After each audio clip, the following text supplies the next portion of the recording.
Senang bisa berada bersama-sama dengan Ibu Bapak Saudara sekalian pada pagi hari di tempat ini. Nah, kita tahu bahwa tahun 2020 adalah tahun dimensi yang baru, the year of a new dimension. Boleh kita ucapkan sama-sama, 1, 2, 3. Tahun 2020, tahun dimensi yang baru, the year of a new dimension. Nah, Bapak Ibu Saudara yang dikasih Tuhan, kita akan mengalami dalam dimensi yang baru ini, Saudara, kita akan berjalan dari satu kemuliaan kepada kemuliaan yang lain, bahkan kemuliaan yang lebih besar ini, untuk menjadi serupa dengan gambarnya, gambar Tuhan. Dan yang kedua, kita akan dibawa oleh Tuhan untuk menjadi kepala dan bukan menjadi ekor, dan tetap naik dan bukan turun. Yang mengerti dan percaya katakan amin. Nah, kita akan alami sepanjang tahun ini, Saudara. Nah, untuk itu Tuhan juga memberikan beberapa tuntunannya supaya kita bisa mengalami. Yang pertama, Tuhan memberikan tuntunan dari 2 Korintus 4 ayat yang ke-13, tuntunan Tuhan ini. Mari kita baca bersama-sama. 1, 2, 3. Namun karena kami memiliki roh iman yang sama seperti ada tertulis, aku percaya sebab itu aku berkata-kata, maka kami juga percaya dan sebab itu kami juga berkata-kata. Nah, ayat ini disampaikan atau perkataan ini disampaikan oleh Paulus, saudara, yang pada waktu itu bersama-sama dengan teman-temannya itu dilarang atau dihambat, dianiaya untuk tidak berbicara nama Yesus, saudara, karena dia memberitakan nama Yesus, memberitakan Injil. Dan sehingga Paulus itu disiksa, dianiaya, dan Paulus bilang, gak bisa, kami ini punya roh iman yang sama seperti ada yang tertulis itu. Karena kami percaya, maka kami berkata-kata. Dan mereka begitu percaya bahwa Yesus itu adalah Tuhan dan Juru Selamat, dan mereka berkata-kata dan mereka menyampaikan itu dan tidak bisa dihambat, saudara. Jadi mereka bilang, kami punya roh iman yang sama, karena itu kami percaya dan karena itu kami berkata-kata. Nah, saudara yang dikasih Tuhan, pagi hari ini saya ingin mengajak kita juga memiliki roh iman yang sama. Bagaimana roh iman yang sama? Yaitu karena kita percaya, maka kita berkata-kata atau memperkatakan. Hal ini sangat logis, saudara. Ya, kalau kita percaya sesuatu, maka pasti kita akan ngomongin itu. Kita akan beritakan itu. Kita akan sampaikan itu. Kita akan mengucapkan, bahkan berkali-kali, saudara. Kenapa? Karena kita percaya. Karena kita percaya, maka kita mengucapkan. Nah, saudara yang dikasih Tuhan, sekarang ini yang kita perkatakan, bahkan kita percaya yang hoax, yang bukan berita sebenarnya pun kadang-kadang kita percaya, dan karena kita percaya itu kita beritakan. Hari ini kita ingin percaya kepada firman Tuhan, apa yang tertulis di dalam Alkitab, dan juga apa yang disampaikan oleh gembala pembina kita yang kita yakin bahwa Tuhan yang menuntun dan memimpin. Nah, sekali lagi perhatikan, saudara, ketika kita percaya, maka kita akan memperkatakan atau berkata-kata. Dan apabila kita memperkatakan apa yang kita percaya, maka kita akan mengalami itu. Ya. Nah, hari ini ada beberapa hal, saudara, yang kita akan lihat satu persatu apa yang sebetulnya kita harus perkatakan, khususnya hari-hari ini, ya, di mana situasi kondisi dunia sedang mencekam gara-gara virus corona, saudara. Ya, bahkan di beberapa gereja itu udah nggak mau salaman lagi. Ya. Mereka cuman begini aja, shalom, shalom. Ya. Saya pernah hadir dalam satu pertemuan yang besar, saya juga bingung, saudara. Jadi anak rohani saya bilang, Pak, tadi lihat nggak semua orang nggak mau salaman, katanya. Hah? Iya begini-begini semua. Oh, saya baru ngeh, saudara. Saya pikir memang shalom, shalom begitu ya. Tapi ternyata pada takut semuanya. Ya. Nah, hari ini apa yang kita harus perkatakan, yang pertama adalah Mazmur 91, saudara. Ya. Mazmur 91 ini harus kita perkatakan, jangan dibuka dulu, tunggu sebentar. Ya. Nah, harus kita perkatakan setiap hari, bahkan sekarang ini bukan hanya diperkatakan tetapi sudah dihafalkan, saudara. Ya. Sudah dihafalkan. Nah, Pak Niko, gembala sidang kita, Pak gembala pembina kita, dikatakan bahwa beliau mengucapkan 2 kali dalam sehari Mazmur 91 ini. Dan ada begitu banyak kesaksian-kesaksian tentang Mazmur 91. Nah, bagi yang mungkin belum menangkap atau belum mengerti atau belum tahu apa Mazmur 91, saya ingin ajak kita baca Mazmur 91 ini sambil coba memperkatakan. Ya, nanti kita lihat kenapa kok kita yang pertama harus memperkatakan Mazmur 91 ini. Mari kita lihat ya. Kita baca dan kita mulai memperkatakan ya. Mazmur 91 dalam lindungan Allah. 1, 2, 3. Orang yang duduk dalam lindungan yang maha tinggi dan bermalam dalam naungan yang maha kuasa akan berkata kepada Tuhan, tempat perlindunganku dan kubu pertahananku, Allahku yang kupercayai. Sungguh dialah yang akan melepaskan engkau dari jerat penangkap burung, dari penyakit sampar yang busuk.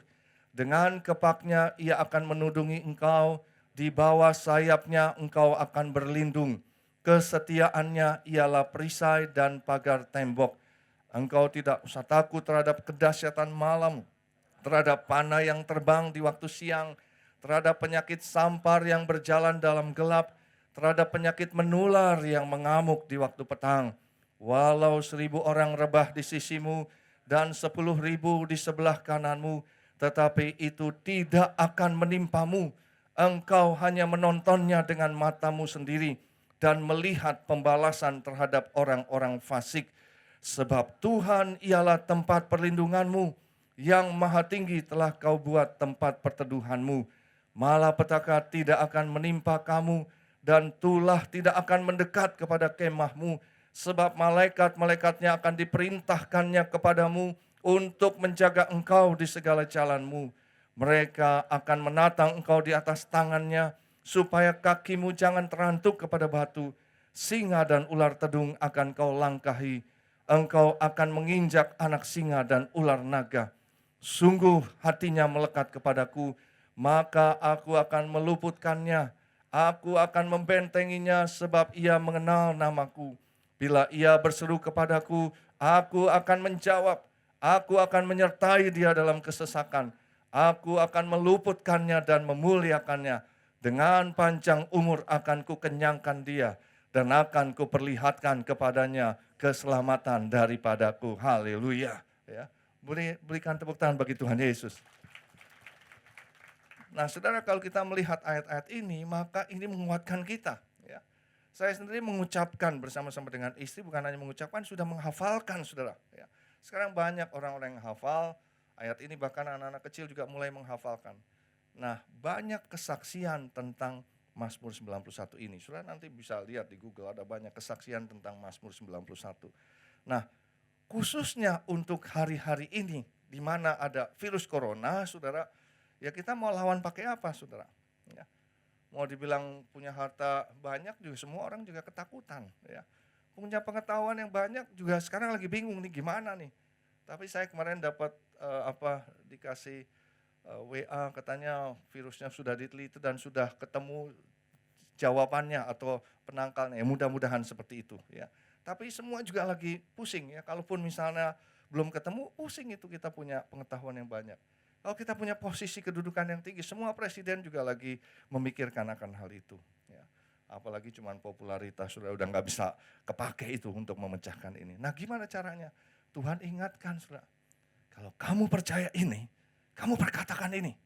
Dan ketika kamu memperkatakan apa yang kamu percaya, ini akan terjadi. Ya. Jadi yang pertama, jangan lupa saudara setiap hari ucapan. Ini bukan mantra, saudara, bukan hal yang magis, bukan. Ya. Tetapi ini yang kita percaya, yang kita ucapkan, ya, sehingga akan terjadi. Nah, hal yang kedua yang Tuhan ingatkan untuk kita perkatakan adalah kita memperkatakan damailah Indonesiaku. Ya. Jadi hari-hari ini kita udah banyak mendengar kabar-kabar saudara yang kadang-kadang ini jadi gimana, ini nanti gimana ya. Saudara pasti sudah mendengar kabar-kabar itu. Bagaimana kita mengcounternya, saudara?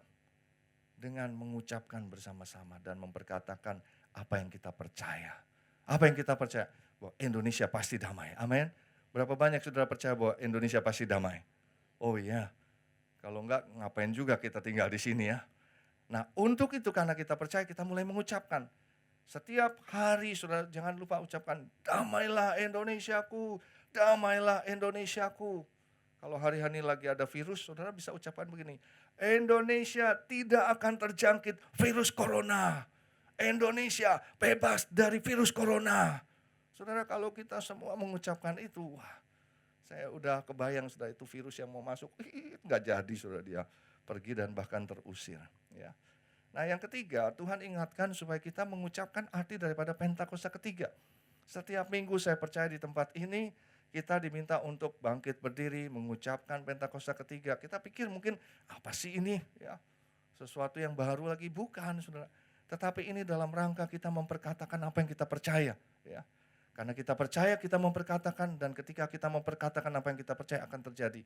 Mari kita melihat lebih dulu saudara, apa sih yang kita ucapkan, yang kita percaya dan akan terjadi. Yang pertama dikatakan Pentakosta ketiga adalah pencurahan Roh Kudus yang dahsyat di zaman now, yang melebihi yang terjadi di Azusa Street. Jadi ketika kita sedang mengucapkan ini yang kita sedang create dan kita sedang ciptakan saudara. Akan terjadi pencurahan Roh Kudus yang dahsyat di zaman now yang melebihi di Azusa Street. Saudara, kita tahu bahwa pencurahan Roh Kudus yang pertama di Yerusalem, yang kedua di Azusa Street, dan kita merindukan lagi ya adanya pencurahan Roh Kudus. Dan ketika kita mengucapkan apa yang kita percaya ini akan terjadi ya. Karena itu saya ingin mengajak kita coba ucapkannya mungkin dengan cara yang berbeda dengan yang biasa rutin kita lakukan.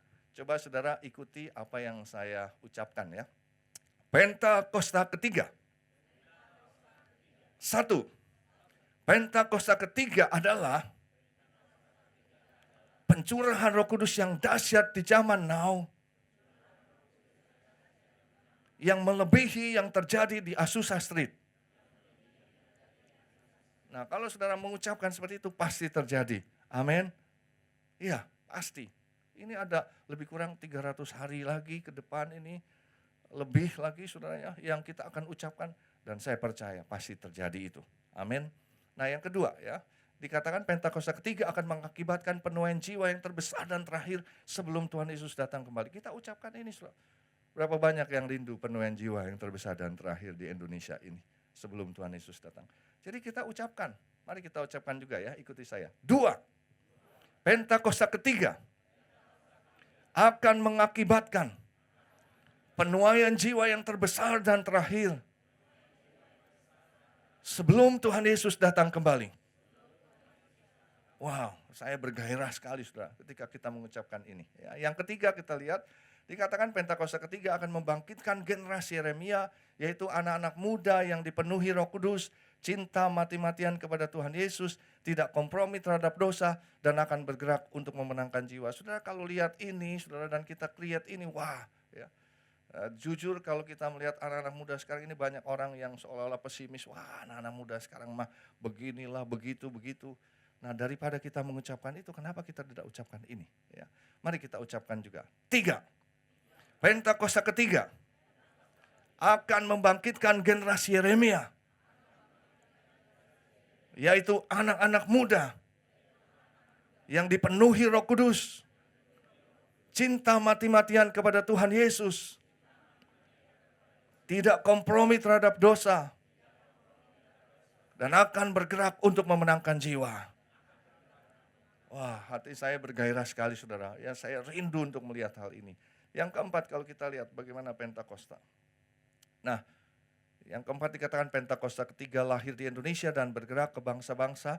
Gerakan ini dari timur ke barat dan akan kembali ke Yerusalem. Betul saudara, tahun 2018 bulan Juli itu ada satu pertemuan besar Empower 21 di mana dihadiri oleh hamba-hamba Tuhan dunia, termasuk Ibu Cindy Jacob, dan mereka mengaminkan dan menyepakati bahwa Pentakosta ketiga ini di-on-kan pada waktu itu bersama-sama. Sehingga Ibu Cindy Jacob mendoakan Pak Niko sebagai the messenger of the third Pentecost gitu, untuk keluar ya dari tempat ini, dari Indonesia. Nah, kita rindu saudara, bukan hanya terjadi di Indonesia tapi menyebar ke bangsa-bangsa ya. Dan itu nanti akan kembali ke Yerusalem. Artinya Yerusalem pada waktu itu menjadi Pentakosta pertama, biarlah juga mereka mengalami itu kembali ya. Mari kita ucapkan yang keempat ini. 4. Pentakosta ketiga lahir di Indonesia dan bergerak ke bangsa-bangsa. Gerakan ini dari timur ke barat dan akan kembali ke Yerusalem. Haleluya ya. Nah, yang kelima saudara, Pentakosta ketiga akan memberikan kuasa untuk menyelesaikan amanat agung, dan setelah itu Tuhan Yesus datang kembali. Iya ya. Hari-hari ini kita merindukan amanat agung itu, Tuhan Yesus, beritakanlah Injil ya. Baptislah mereka dalam nama Bapa, tapi kita nggak punya kuasa. Tapi ketika kita ucapkan ini, kita akan menerima kuasa itu untuk menyelesaikan amanat agung. Akan ada keberanian dari Tuhan, ya, holy boldness untuk bisa memberitakan Injil. Mari kita ucapkan juga bersama-sama. 5. Pentakosta ketiga akan memberikan kuasa untuk menyelesaikan amanat agung. Dan setelah itu Tuhan Yesus datang kembali. Jadi saudara sekarang ini sudah mengerti, ya, kalau misalnya diminta nanti sama-sama Pak Tim, jangan males-malesan ngucapinnya, jangan lemes-lemesan, tapi saudara ucapkan seperti yang tadi saya ajak, dan saudara akan merasakan getaran gairah Tuhan itu dalam diri kita. Amin. Nah, yang berikutnya kita diminta untuk memperkatakan mengenai GBI, COG, ORU, WEA menjadi messenger Pentakosta ketiga. Ya. Jadi kita berkata, we pray GBI, we pray COG, we pray ORU, we pray WEA. Menjadi messenger Pentakosta yang ketiga. Nah, kenapa demikian, saudara? Karena lembaga-lembaga yang ada ini, saudara, yang 4 ini, itu merupakan lembaga-lembaga besar yang Tuhan sekarang ini sedang pakai untuk menyebarkan Pentakosta ketiga ini. Yang tadi itu kita supaya bisa terjadi. Nah, apa itu GBI? GBI itu adalah sinode gereja kedua terbesar di Indonesia. Ya. Jadi saudara bisa bayangin itu kalau sudah masuk dan menyebar, wow, luar biasa.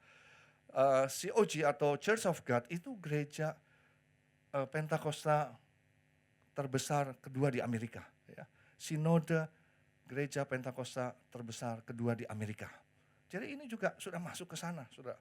Jadi bahkan mereka akan bikin satu channel seperti Netflix, namanya Spirit Network. Dan itu ada satu channel khusus yang namanya channel The Third Pentecost. Wow, luar biasa. Ya. Nah, yang ketiga, ORU adalah Oral Roberts University. Itu satu institusi pendidikan yang sangat bergengsi di Amerika. Saudara, di mana saat ini juga Pak Niko dikatakan sudah dibuatkan nama daripada hall yang ada yang baru dibangun, Niko Nyoto Raharjo Hall, di mana di sana ada dicantumkan plakat Pentakosta pertama, Pentakosta kedua, Pentakosta ketiga. Jadi itu bisa dibayangkan, saudara, ya, begitu banyak mahasiswa yang datang dari negara-negara bagian Amerika dan juga seluruh dunia, itu mereka akan menangkap ini dan mereka akan menyebarkan ini. Nah, apa itu WEA? WEA adalah World Evangelical Alliance.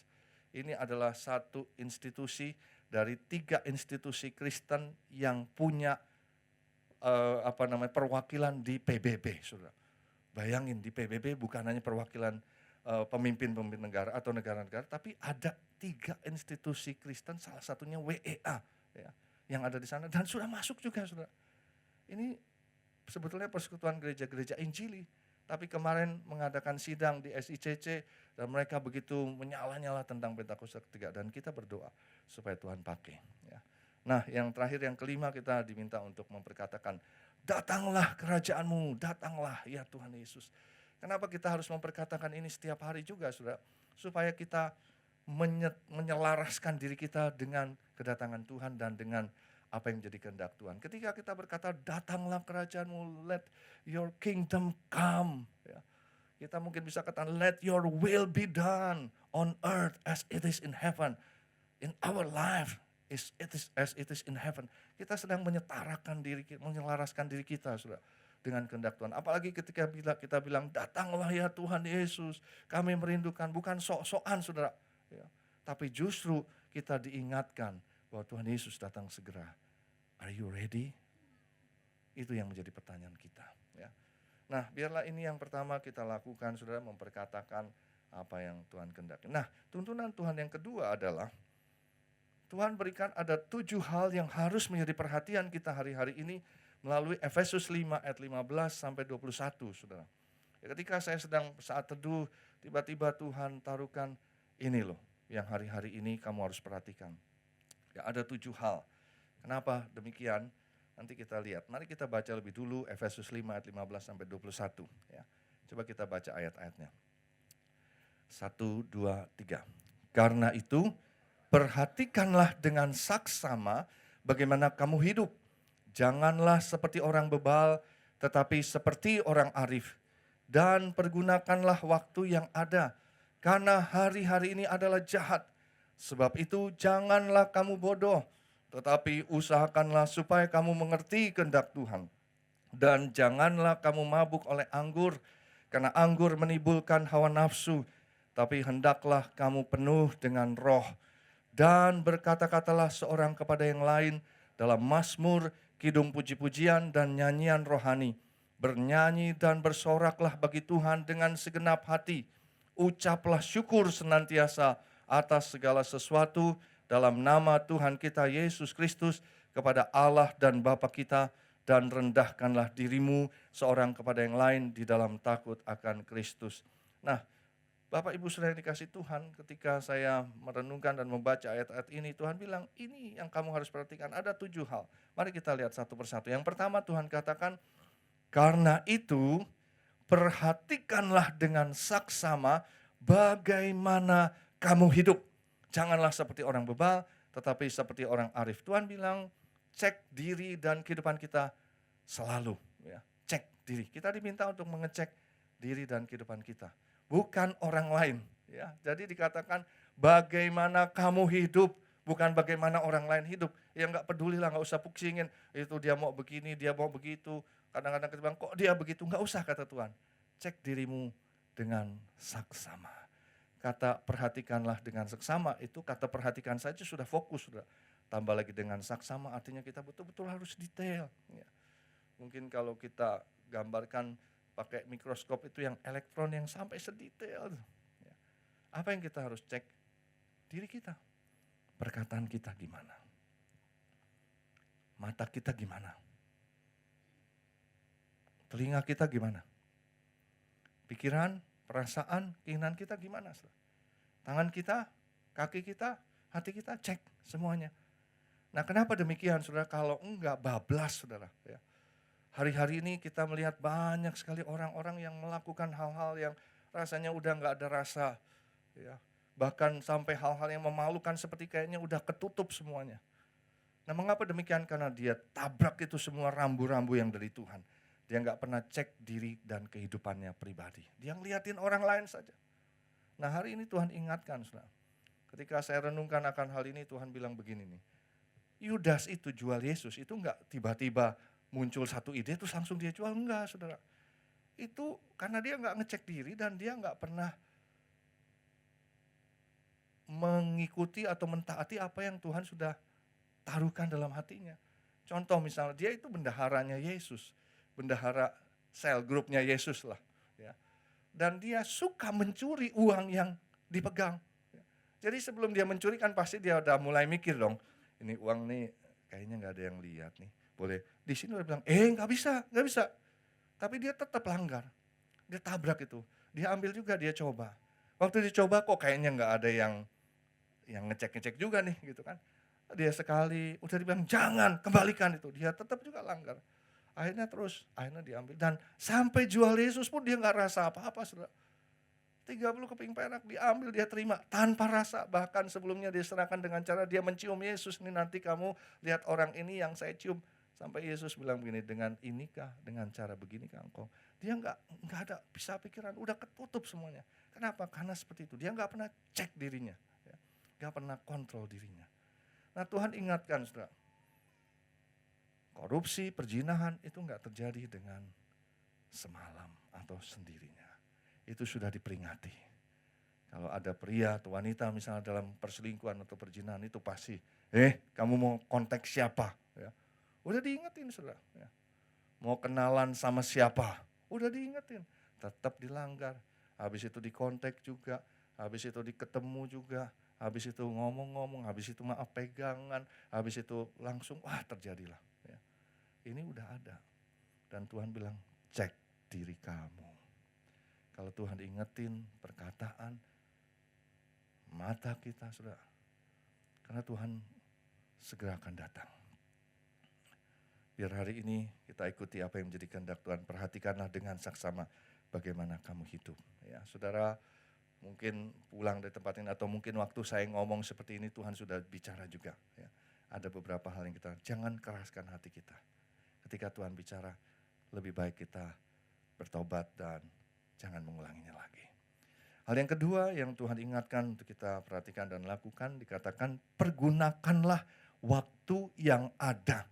Karena hari-hari ini adalah jahat. Betul, saudara, hari-hari ini jahat. Ya, kalau kita bicara virus corona memang jahat nih. Tapi juga waktu-waktu yang berjalan begitu cepat, saudara.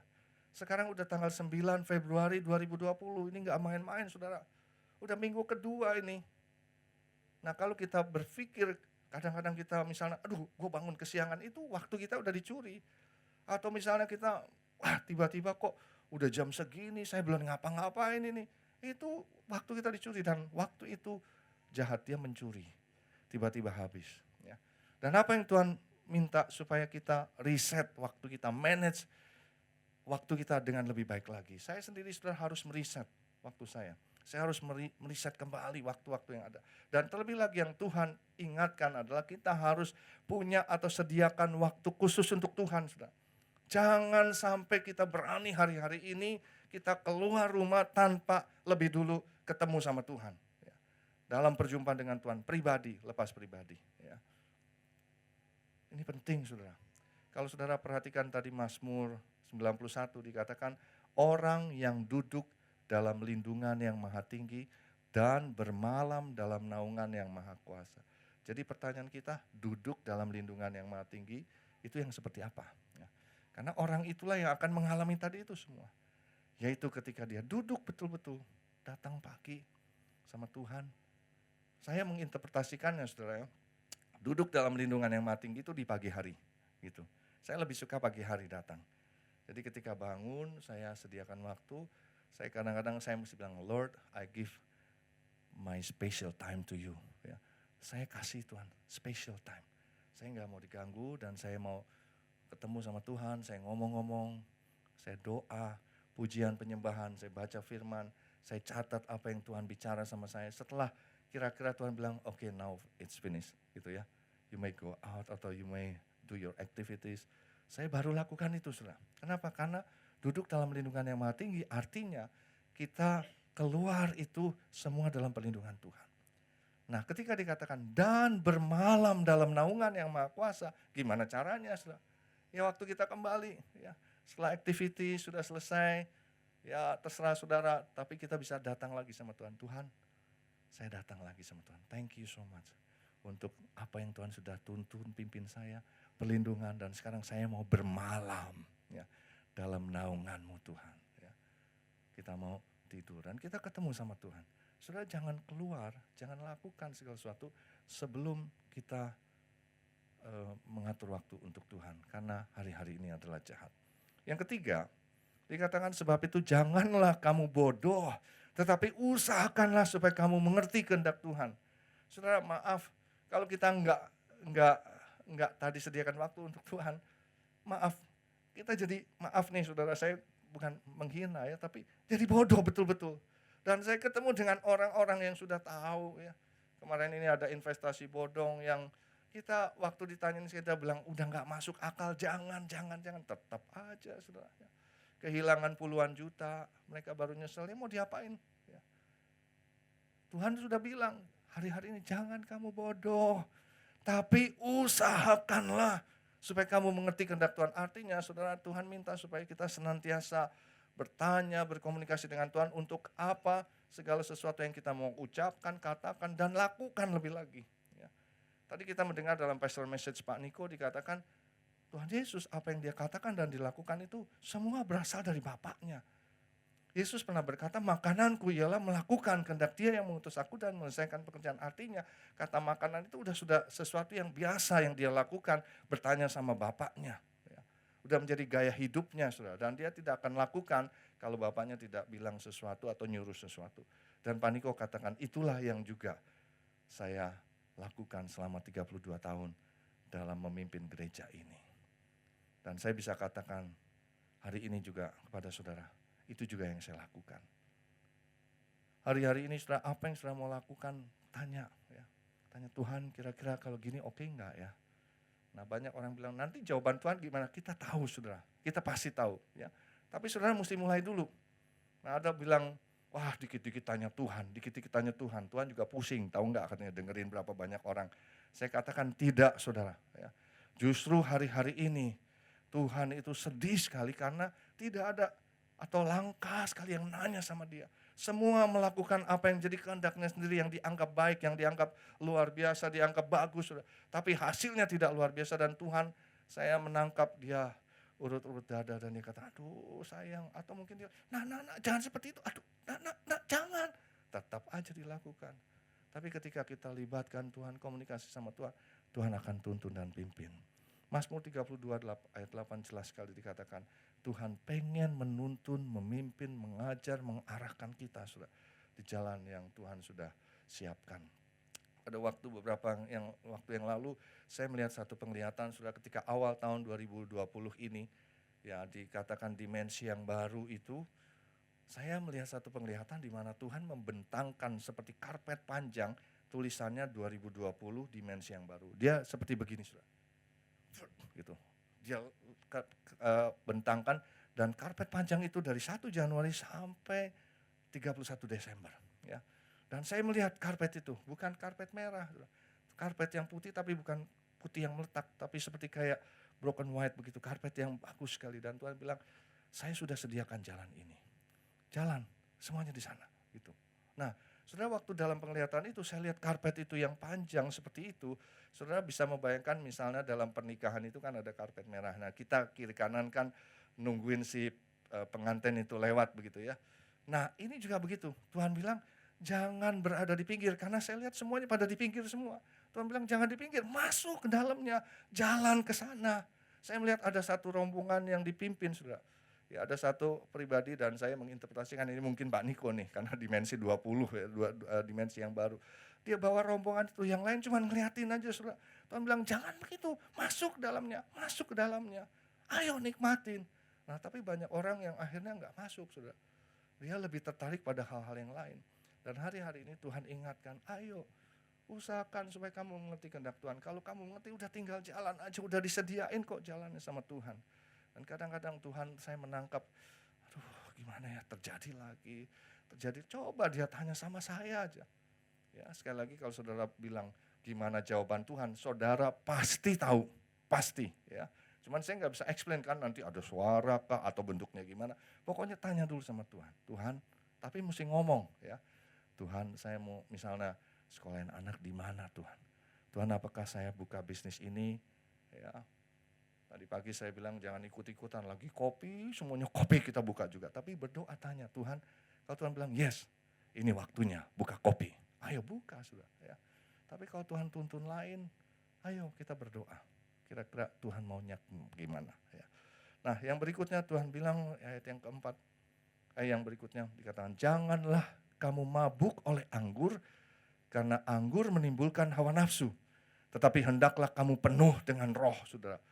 Anggur berbicara kenikmatan dunia. Ya. Kita kadang-kadang dengan kenikmatan dunia ini dibikin mabuk saudara. Ya. Udah tau lah ya, harta, ya, semua popularitas, ya pokoknya kenikmatan dunia, mabuk. Tapi dibalik itu semua penuh hawa nafsu saudara. Ya. Nggak akan puas dan kita bisa bertengkar satu sama lain saudara gara-gara hal-hal itu semua. Dan Tuhan katakan hari-hari ini justru kamu harus penuh dengan roh, bukan dengan mabuk dengan anggur itu. Itu satu saat kalau kita tahu kedatangan Tuhan, saudara kita nggak bawa. Kalau saudara mau melihat ya seorang yang dipanggil Tuhan ada tergeletak di peti jenazah, saudara lihat aja. Ya.